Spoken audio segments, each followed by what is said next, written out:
Probably not many members of the Miami Dolphins on your fantasy team. If there are, you probably didn't win week one, and you may want to trade or dump some of those guys, which is what some Dolphins players want. I reported on Sunday that multiple players have reached out to their agents and did so in the aftermath of that 59-10 shellacking they took at the hands of the Ravens and said, get me out of here. I don't want to be part of this tank job. And that's the perception. It's the perception on the outside, Peter. It's the perception on the inside that the Dolphins are tanking. Brian Flores, the head coach, addressed it yesterday, saying, I can't speak to the accuracy of that report. We haven't received any information like that. I think for us, we just need to focus on what's going on within the building and not worry about anything that's going on outside. Okay, fine. What's going on in the building, Peter, is guys can sense what the Dolphins are doing. And the guys who aren't completely sure they're going to be there for the rebuild want to get out while they can. Is that wrong if you sense that there's tanking going on?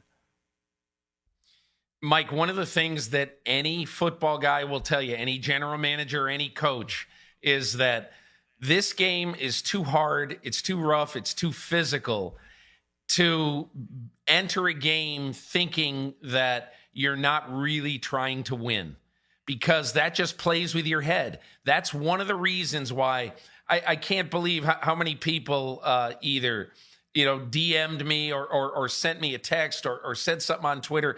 Okay, now what could they get for the other guys? What could they get for Xavier and Howard? What could they?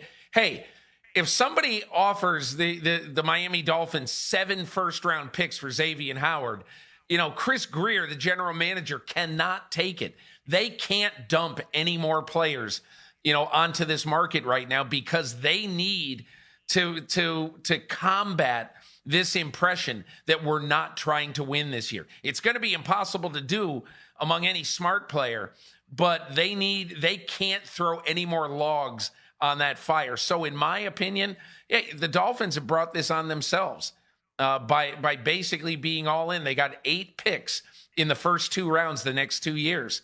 I mean, that's insane. That's Browns-like. And you knew what the Browns were trying to do. Yeah, Mike, I don't blame players for, calling their agents and going, gosh, if there's an opportunity to get me out of here, get me out of here. I understand that, especially for some of the older guys that are in the locker room or aren't as financially as secure as somebody like Peter's bringing up, Xavier Howard, who they gave a huge contract to this offseason because, hey, it's Brian Flores and he wants somebody to be his Stephon Gilmore, right? So that's where they pegged him. But I think the rest of the team, of course, looks at the recent moves and then goes, oh, man, we're certainly not putting ourselves in a position to win a football game. Arguably the second best player on our football team, Laramie Tunsil, gets traded, with a Kenny Stills. And I don't even think that the Dolphins really wanted to do that, but I think they got an offer that they just couldn't refuse from the Houston Texans, and they are rebuilding, and it makes sense. And I take Brian Flores at his word. I don't think he's heard any of this. Agents aren't calling him or the Dolphins, I don't think, Mike, unless you think I'm wrong, where they're just going, hey, things don't look good here. My player doesn't want to play. Can you try to trade him? That just is not going to go down in the NFL.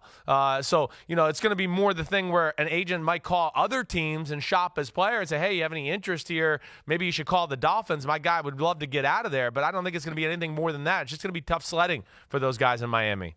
You guys each mentioned Xavier Howard. I think he's the one guy who is untouchable. He doesn't want to go. He's going to be there. He was the one who said last week, we got to trust the process. Yes. Trust the process. That's the NBA code for tanking, right? Trusting the process means, we're going to stink for a year or two, but eventually we're going to be better. Howard's going to be there, but we know what the turnover is in the NFL. A lot of these guys who are part of the process now, Peter, they are going to be somewhere else, if not out of football, by the time this comes to fruition. Mike, what the Miami Dolphins have done, what Chris Greer has done, what Stephen Ross has directed them to do is to make sure in 2020 you have your long-term quarterback of the future. What is happening is Justin Herbert insurance.